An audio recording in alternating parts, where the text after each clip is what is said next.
आपका क्या है, कैसा क्या सिस्टम है इसका? ये मधुमक्खी पालन किया गया है। बिल्कुल। मधुमक्खियाँ वैसे आमतौर पे पालन नहीं किया जाता है, लेकिन एक टेक्नोलॉजी तैयार करके, जैसे इनका रहने का एक तरीका होता है, अंधेरे में रहती हैं, जी तो ये बॉक्स के अंदर इनका पालन किया जाता है। जी। तो इसमें एक बॉक्स के अंदर 9 छत्ते रहते हैं, और हम लोग तो उससे भी आगे बढ़ के इसे डबल स्टोरी लगा दिए हैं। अच्छा। तो ये डबल स्टोरी हमारे 18 छत्ते हो जा रहे हैं। ये इसको सुपर बॉक्स बोला जाता है।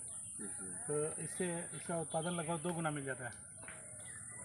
शहद सर कैसा होता है इनका? इनका सर शहद नॉर्मल सबसे प्योर शहद होता है। ये जो यहाँ इंडिया में एक मधुमक्खी 3-4 तरह की पाई जाती हैं। एक जैसे देसी मधुमक्खी जिसको बोलते हैं, एपिस सेरेना इंडिका उसको बोलते हैं। वो आमतौर पे जैसे छत्ते इधर जहाँ तहाँ लगे रहते हैं। हाँ। ये एपिस मेलिफेरा है। इसको इटालियन मक्खी बोला जाता है, जो हम लोगों ने की है, पालने के लिए बहुत अच्छी होती है। और एक छोट उससे भी आती है जो डिंगरहिया बोली जाती है, वो उसको कोई पालता नहीं, वो जंगली मधुमक्खी होती है। हाँ, वो जंगली। और एक एपिस्टोरिया होती है, वो बहुत छोटी छोटी भिनकहिया दीवारों के अंदर कभी कोई लगती है। हाँ, मक्खी वाली। हाँ, मक्खी जैसी। छोटी उसका शहद तो होता है केवल मेडिसिनल एस्पेक्ट से काम आता है और दवाइयों के लिए, लेकिन उसका पैदावार नहीं होता बिल्कुल कि वो थोड़ा 100-200 ग्राम निकलेगा और बिल्कुल दवाई के काम का रहता है। तो ये चूँकि पालने के लिए ये जो एपिस मेलिफेरा है, इटालियन मधुमक्खी, इसको कहीं भी बात करेंगे तो इटालियन है, ये पालने के लिए बहुत अच्छी मानी जाती है। सर इसका अपनी फसलों पर कैसा क्या प्रभाव रहता है? ये सबसे अच्छा फ़ायदा इससे ही होता है, जहाँ भी ये मधुमक्खी पाली होती है, ये अपने डायमीटर में 3 किलोमीटर डायमीटर में जहाँ भी कोई फूल होते हैं उनसे पालन और नेक्टर लेती है। तो अब जैसे आमतौर पे जहाँ फूलों की खेती होती है, मतलब ऐसी फसलें बोई जाती हैं जिनमें फूल होते हैं, तो उन फूल के चलते ये लोग जाती हैं, पालन लेती हैं, नेक्टर लेती हैं। तो पालन से ये लोग अपना भोजन, बच्चों को फैमिली बढ़ाने का काम करती हैं। नेक्टर से शहद बनाती हैं। जो नेक्टर होता है वो मीठा होता है, उसी से शहद बनता है। तो ये नेक्टर जब फूलों से ले आती हैं, तो जैसे सरसों वगैरह खेत में आमतौर पे महू लग जाती है। महू का कीट जो है पूरे हिंदुस्तान को जो है वो जानता है हर आदमी की महू लगती है, सरसों बर्बाद हो जाती है। लेकिन यहाँ पे इसकी खेती होती है, वहाँ पे महू को लगने का स्कोप ही नहीं बचता, क्योंकि नेक्टर तो ले आती हैं, ये उससे शहद बना देती हैं। तो और इसके अलावा जो क्रॉस पॉलिनेशन का रेट है, ये एक मधुमक्खी एक छत्ते एक से दूसरे में जाती है, तो परागण की क्रिया जो है बहुत ज़्यादा बढ़ जाती है। परागण के नेक्टर मतलब क्या?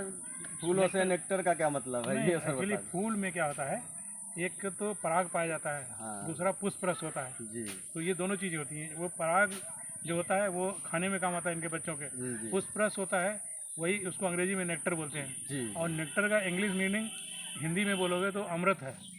तीनों एक साथ हैं कि आप अमृत को कहोगे तब भी नेक्टर है, और नेक्टर तो फूलों में होता ही है। एक तरीके की मिठास उससे वो ले आती है अपनी। तो आप ये समझो, ये अमृत को इकट्ठा करके हम लोगों को देने खाने के लिए देती हैं। इसीलिए पुरातन जमाने से ही शहद की इतनी महत्ता रही है कि बच्चा जब पैदा होता है तो उसको सबसे पहले शहद चढ़ाया जाता है। और उसका एक दूसरा रीजन भी है कि विश्व में ऐसा कोई खाद्य पदार्थ अभी तक नहीं बना है जिसमें कैलोरीफिक वैल्यू के मामले में ये शहद से ज़्यादा हो। जितनी कैलोरीज इसमें मिलती हैं, अगर कंपेरिजन करोगे, 1 किलो शहद जो कि उसकी बहुत ज़्यादा स्पेसिफिक होती है, जैसे 1 लीटर हुआ तो वो 1600 ग्राम हो जाएगा। 1 किलो तो आप देखोगे तो 700-800 ग्राम होगा। 700 ग्राम शहद में जो उसकी वैल्यू होगी, लगभग 60 अंडे में जितनी एनर्जी मिलती है वो 700 ग्राम शहद में मिलती है। तो ये इसीलिए, और इतने ये प्योरली जैविक होता है, क्योंकि ये मधुमक्खियाँ जाती हैं, अगर ये जहाँ भी लाती हैं, अगर कहीं उसमें पेस्टिसाइड डाला गया है तो वो बेचारी लाते समय रास्ते में मर जाती है। किसी में जैसे किसी ने क्या किया, खेत में अपने पेस्टिसाइड डाल दिया, ये पालन लेके नेक्टर लेके आ रही हैं, तो ये मर जाती हैं। तो आप समझो ये पूर्णतः जैविक होता है, और ये एक तरह से अमृत तो ही है। तो इस शहद के चलते 2-3 फायदे हैं।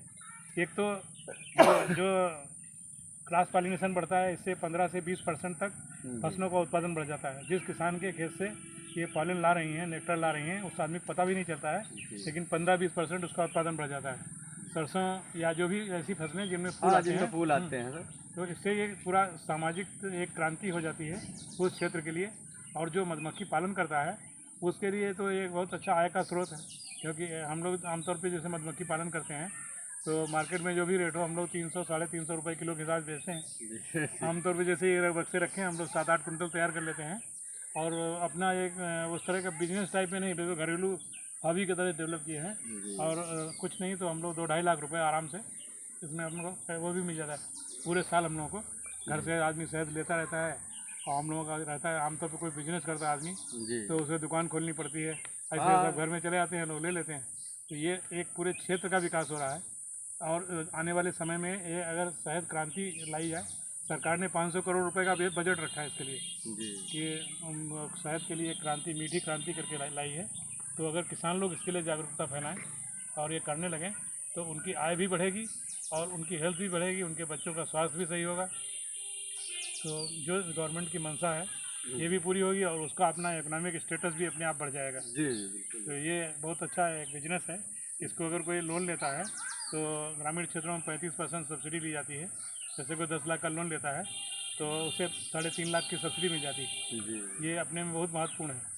और ऐसा कोई बिजनेस हमको जो है इतनी थोड़ी सी एरिया में हमने बिजनेस के लिए देखिए कितना मीटर में तो है, इतने बड़े छोटे एरिया में हमने बांस रखे हैं और ये 3 किलोमीटर की रेंज का हमारा ले आ रहे हैं। हमारा 300 बीघे ज़मीन तो नहीं हो सकता, लेकिन हम 300 बीघे ज़मीन से पालन और नेक्टर ले रहे हैं जी और फ्री ऑफ कास्ट।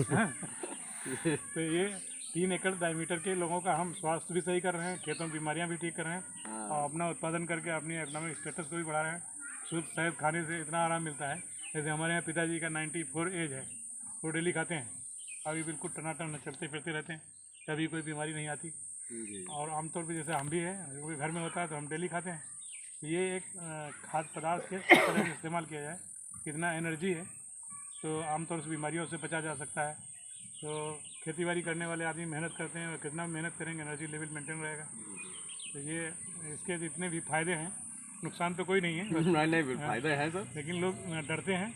और मधुमक्खी पालन करने में डरने की बिल्कुल ज़रूरत नहीं होती। ये पालन के नाम से ही आती हैं। जैसे अभी इनको अगर खोलना हो